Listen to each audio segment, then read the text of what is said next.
বাংলাদেশ থেকে নিয়ে আসা মজার পেয়ারা নিয়ে এসে আমি নষ্ট করে ফেলে দিচ্ছি। দেখেন আমি আসছি কিন্তু সেই ৮-১০ দিন হয়ে যাচ্ছে, কিন্তু ৮-১০ দিনে ফ্রিজে রেখে আমি পেয়ারাটা নষ্ট করতেছি। আজকে আপনাদেরকে দেখাবো মজাদার পেয়ারা মাখা। সো আমি পেয়ারাটা এখন কেটে নেব।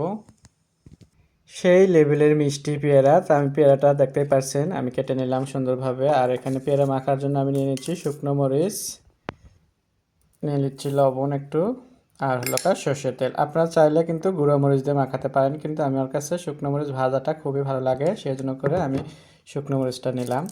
এখন আমি মরিচ আর লবণ তেল একসাথে আমি এভাবে ভেঙে নিচ্ছি, দেখতে পাচ্ছেন শুকনো মরিচটা কি সুন্দর এটা।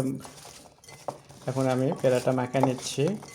আমি জানি অনেকেরই পেয়ারা মাখা খুবই পছন্দ, পেয়ারা খুবই পছন্দ। এমন কোনো লোক আছে যে দুই একজন যে পেয়ারা পছন্দ করে না, বেশিরভাগ লোকই কিন্তু পেয়ারা মাখা খুবই পছন্দ করে।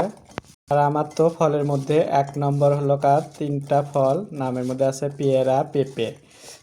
তো আমার এগুলো ফলগুলো খুবই ভালো লাগে। তো মাখানো হয়ে গেল আমার, আশা করি আপনাদের ভালো লাগবে। আপনাদের যদি ভালো লাগে থাকে স্বাদ ও স্বাদের গল্পের সাথে থাকবেন, বেশি বেশি করে শেয়ার ও কমেন্ট করবেন। নতুন নতুন ভিডিও দেখার জন্য সবাই আমার সাথেই থাকবেন। সবাই ভালো থাকবেন। আল্লাহ হাফেজ।